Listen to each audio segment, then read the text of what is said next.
Level Mod, Youth Club Athlete.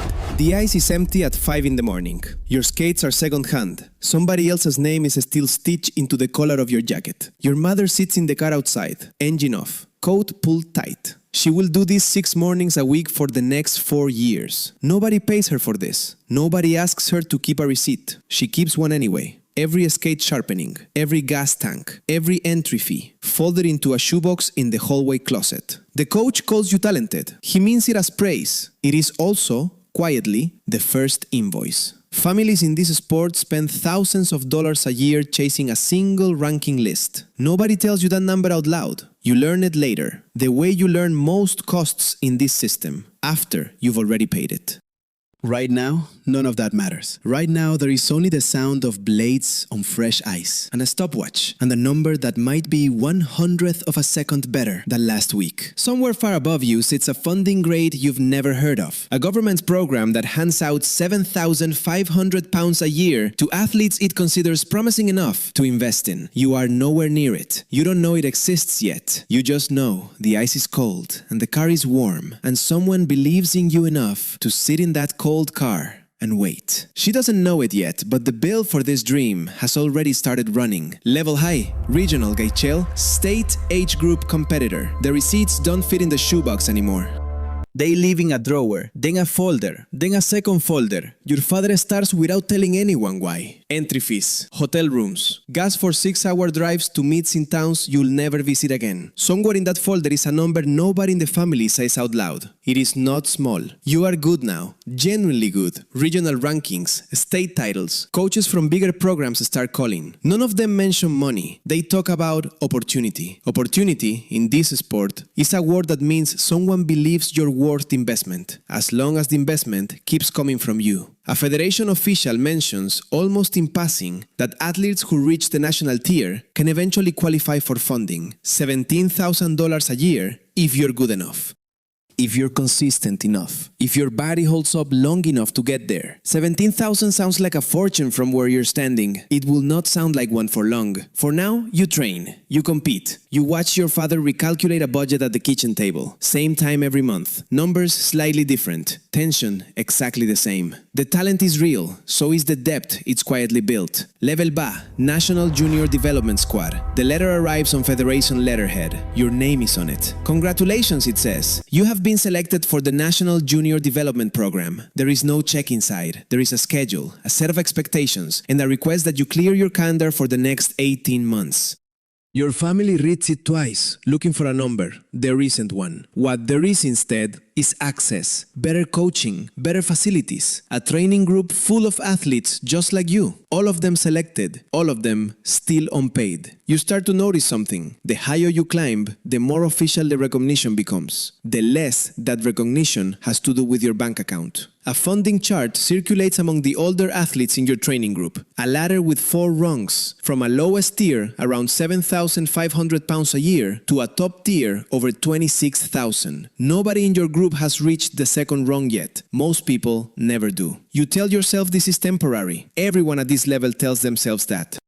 Your coach calls this a huge step forward. He is not wrong. It is also, for now, a huge step forward into exactly the same financial place you started. The federation has a name for you now. It still doesn't have a paycheck. Level 1, minimum tier funded athlete. The notification arrives on your phone the way all of them do now. A small bus, a banking app, a number. $600. That is this month's stipend. Last year, before a policy review nobody explained to you, it was $1,950. According to a real sports investigation into speed skater Emily Scott's funding, hers was cut the exact same way, and she ended up relying on food stamps and a factory job just to keep training for the Olympics. You are not her, but you are, suddenly, doing the same math she must have done.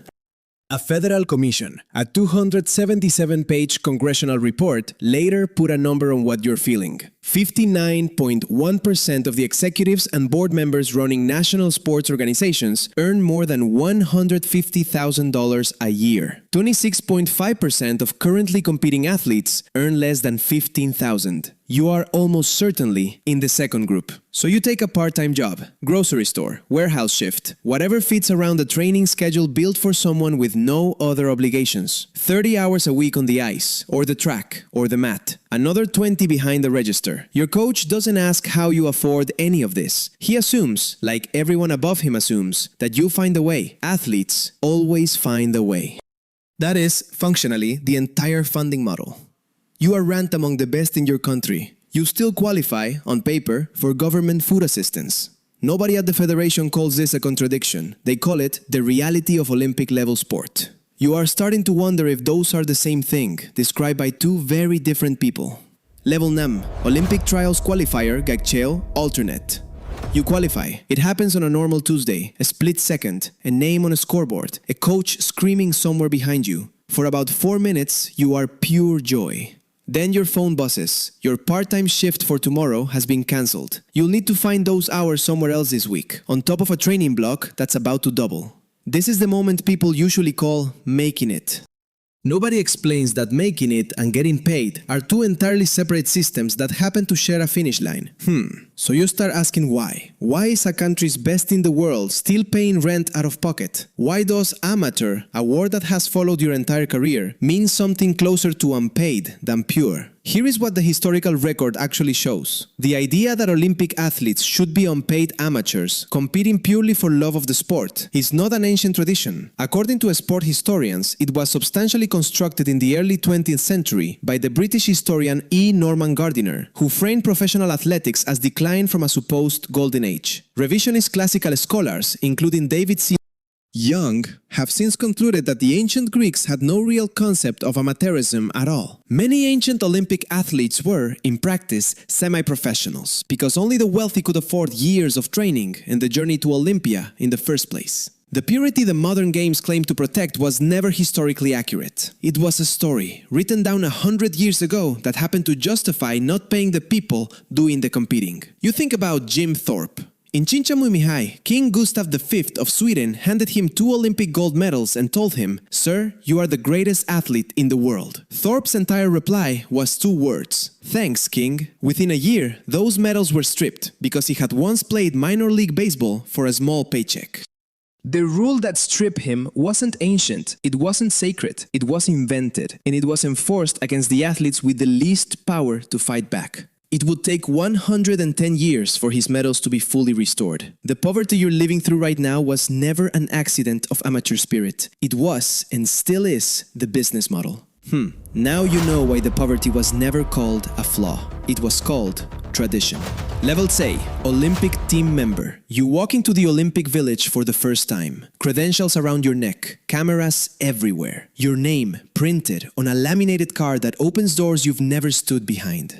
For the first time in your career, funding actually moves upward into a tier closer to £21,500 a year in systems graded this way. It is real money. It is also, for the first time, proportional to almost nothing the outside world can see. You compete, you don't medal. It happens to most people in this building. There are far more uniforms in this village than there are podiums at the end of the week. For 9 minutes, television networks back home say your name. Commentators explain your event to people who have never heard of it and likely never will again. Then the broadcast cuts to another sport. Then the games end. Then you fly home and the number of people who recognize you in an airport terminal returns almost exactly to 0.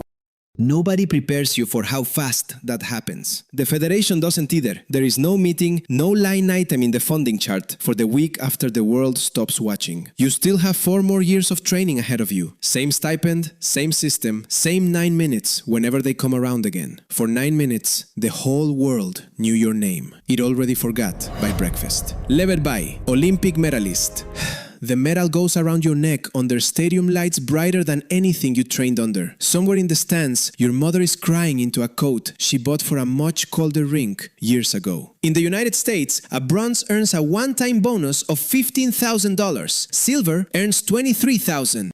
It arrives as a single payment, not a salary, a bonus for an achievement, not compensation for a career. For about a week, your phone doesn't stop. Agents, sponsors, local news stations, a modest wave of interest, the closest thing to real money this sport has offered you yet. Then, for most medalists in most sports, the wave recedes. Endorsement interest tends to evaporate within about a year for all but the most marketable names. The news cycle moves on faster than the achievement does. You are, by any definition, one of the best in the world at what you do. That fact alone does not pay next month's training bill. That night, alone in a hotel room 3 floors above the medal stand, you take the medal out of its case again. It is heavier than you expected. It is also, quietly, the only guaranteed asset in the entire arrangement. The medal is permanent. Almost everything it was supposed to buy you is not. Level Tiecho, Olympic gold medalist.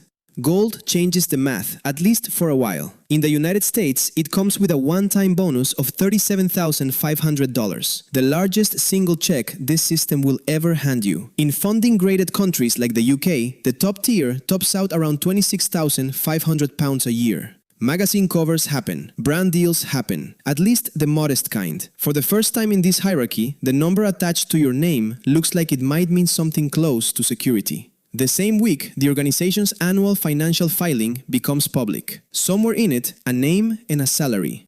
According to a non-profit tax filing, the chief executive of the organization that governs your sport reported total compensation of $1,140,343, roughly 30 times the size of the one-time bonus you just received for becoming the best in the world. Nobody at the federation frames this as strange. It is, on paper, simply how the organization is run. A chief executive manages a billion-dollar institution. An athlete wins a single event once every 4 years. Different jobs, they'll tell you, deserve different pay. You start to notice that argument only ever runs in one direction. You are, at this exact moment, the most visible person the entire funding system has ever produced. Every dollar the organization raises this year will point back, in some marketing material, to a photograph of you on a podium. You just became the face of the entire system. You are still not the best paid person in the building that photograph pays for. Level Ching, multi-games legend, gacheo, global icon. You go again and again. Multiple Olympic cycles, multiple podiums, a name that no longer needs the sport attached to it to be recognized. Michael Phelps, the most decorated Olympian in history, has said it plainly across multiple public interviews. Hanging Homcham Lebon was my first taste of post-Olympic depression. You get to the edge of a cliff, like, cool, now what? He has described the same pattern after every Olympics he competed in, and he has said, "My depression and my anxiety is never going to just disappear. It is a part of me. It's always going to be a part of me." He is, by every visible measure, the most successful person this system has ever produced. He has also said, on the record, that the feeling waiting for him after every closing ceremony was never triumph. It had a name. It was not glory. This is the part of the hierarchy nobody puts on a medal stand. The higher you climb, the more isolated the landing becomes. Sponsors, federations, and broadcasters are built to celebrate 4 minutes on a podium. Almost none of them are built for the 4 years of silence that follow it, or for the crash that tends to arrive right after the cameras leave. You are the proof the entire system points to. You are also, quietly, the person for whom the system has done the least to prepare. The most decorated athlete in Olympic history describes the same feeling every single time the games end. It has a name. It is not glory. Level Mue, retired elite athlete. Years after his 4 gold medals in Berlin, Jesse Owens raced against horses at county fairs to make a living. Motorcycles too. Dogs between innings at Negro League baseball games. There was no endorsement deal waiting for a black American Olympic champion in Mongnin Chinchamba, Misao. The president at the time never once invited him to the White House. Owens put it simply, "Hitler didn't snub me. It was our president who snubbed me." 90 years later, according to data published by the International Olympic Committee, 26.4% of elite athletes experience severe mental health difficulties, specifically after their competitive careers end. You are one of them, or close to one of them. The stipends stop. The federation stops calling. The tier system that once measured your worth in pounds or dollars per year has nothing left to measure because you are no longer inside it. There is no bank notification anymore, no stipend receipt, no funding grade. For the first time since you were a child on unheated ice, there is no number at all, and the silence where that number used to be is its own kind of verdict. Some retired athletes find new careers, new visibility, new versions of the spotlight. Most do not. Most return to something very close to where they started. Unseen, unpaid, and quietly proud of a system that, on balance, took considerably more from them than it gave back. The child on the ice, all those years ago, never once imagined this ending. She only knew the ring was cold and the car outside was warm. The child lacing skates in level 1 never heard of Jesse Owens' horse races, or a hotel room 3 floors above a medal stand, or a chief executive's salary sitting 30 times above her future stipend. She only knows the ice is cold and the car outside is warm. She has no idea that the system waiting for her at the very top will eventually hand her back exactly what she started with, a name no one is watching anymore. The gold medalist and the child on the ice were never free. Not in the same way, not in any way this system was ever built to fix. A speed skater stands in a grocery store line. She pays with a food stamp card. She is still wearing her national training jacket. She is one of the best athletes on earth. Officially, she also lives below the poverty line. This is your life, as every rank on the road to Olympic gold. Somewhere above her sits an executive. He earns 30 times what she'll get once for becoming the best in the world. By the end, you will never watch a medal ceremony the same.